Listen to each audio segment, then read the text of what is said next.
Okay, we're starting back up. And we're at Allen. Okay. Allen, Mr. Summers said. Anderson, Bentham. Seems like there's no time at all between lotteries anymore, Mrs. Delacroix said to Mrs. Graves in the back row. Seems like we got through with the last one only last week. Time sure goes fast, Miss Graves said. Clark, Delacroix. There goes my old man, said Miss Delacroix. She held her breath while her husband went forward. Dunbar, Mr. Summers said, and Mrs. Dunbar went steadily to the box while one of the women said, Go on, Janie, and another said, There she goes. We're next, Mr. Graves said.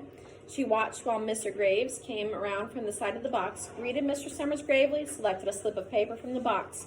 By now, all through the crowd there were men holding small, folded papers in their large hands, turning them over and over nervously.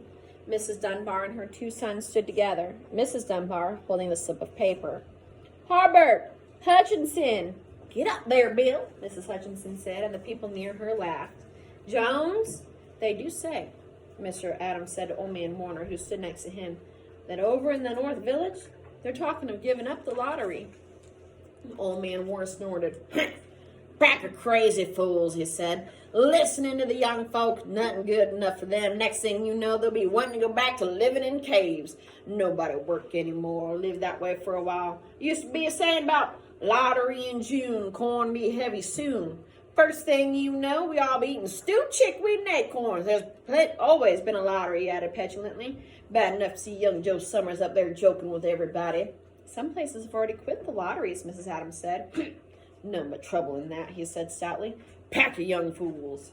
Martin and Bobby Martin watched his father go forward. Overdyke, Percy. I wish they'd hurry, Miss Dunbar said to her older son. Oh, I wish they'd hurry. They're almost through, her son said. You get ready to run and tell Dad, Mrs. Dunbar said. Mr. Summers called his own name and then stepped forward precisely and selected a slip of paper from the box. And then he called, Warner.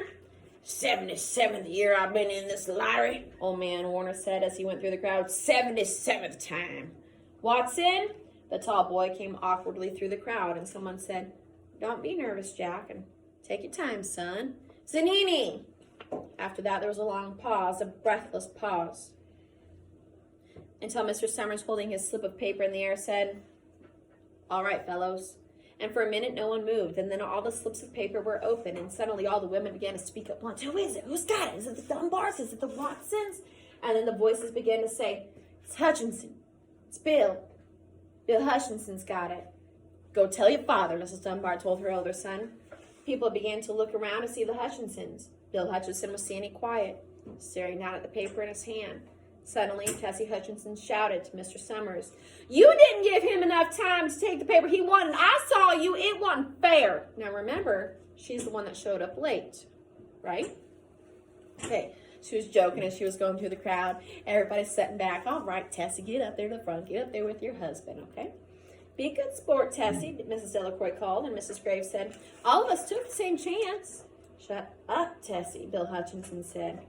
Well, everyone, Mr. Summers said, that was done pretty fast, and now we've got to be hurrying around a little bit more to get this done in time. He consulted his list. Bill, you draw for the Hutchinson family. Got any other households in the Hutchinsons? There's Dawn and Eva, Mrs. Hutchinson yelled. Make them take their chance. Daughters draw with their husbands' families, Tessie said. Mr. Summers said gently. You know that as well as anyone else. What fair, Tessie said. I guess not, Bill Hutchinson said regretfully. My daughter draws with her husband's family. That's only fair. I've got no other family except the kids. All right. Then as far as for drawing families is concerned, it's you, Mr. Summers said in explanation. As far as drawing for households is concerned, that's you too, right? Right, Bill Hutchinson said. How many kids, Bill? Mr. Summers said formally. 3, Bill Hutchinson said. There's Bill Jr., Nancy, Little Dave, Tessie, and me. All right, then, Mr. Summers said. Harry, you got their tickets back? Mr. Graves nodded and held up the slips of paper. Put them in the box, then, Mr. Summers directed. Take Bill's and put it in. I think we ought to start over, Miss Hutchinson was saying as quietly as she could. I tell you, it wasn't fair. You didn't give him enough time to choose, and everybody saw that. Mr. Graves had selected the 5 slips and put them in the box, and then he dropped all the papers but those onto the ground where the breeze caught them and lifted them off. Underline that. He told the parents to walk like something about that. I don't have page numbers. Page 13. Here you go, page 13. So they take enough papers for the family, they put them in the box, all the rest of them they just drop them and they fly off into the breeze. And 6. Listen, everybody, Mrs. Hutchinson was saying to the people around her. Are you ready, Bill? Mr. Summers asked, and Bill Hutchinson, with one quick glance around his wife and his children, nodded. Remember, Mr. Summers said, take the slips, keep them folded until each person has taken one. Harry, you help little Dave. Mr. Graves took the hand of the little boy who came willingly with him up to the box. Take a paper out of the box, Davy, Mr. Summers said. Davy put his little hand into the box and laughed. Take just one paper, Mr. Summers said. Harry, you hold it for him. Mr. Graves took the child's hand and removed the folded paper from the tight fist and held it while little Dave stood next to him and just looked up at him wonderingly. Nancy next, Mr. Summers said. Nancy was 12, and her school friends breathed heavily as she went forward, switching her skirt, and took a step daintily up from the box.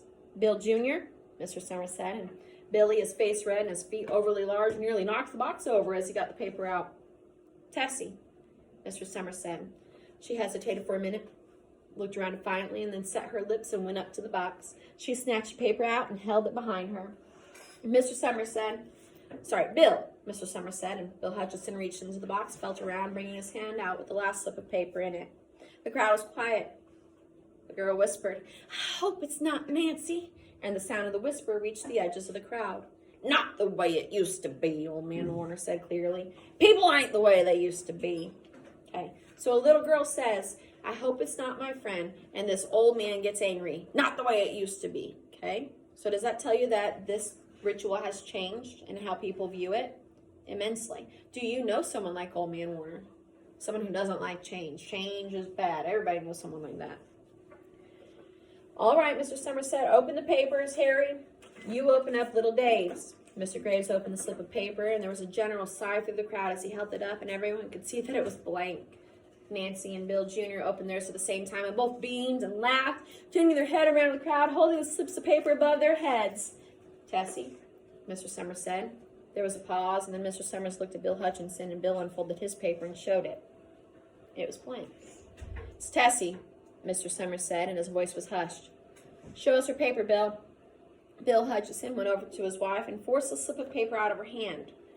It had a black spot on it.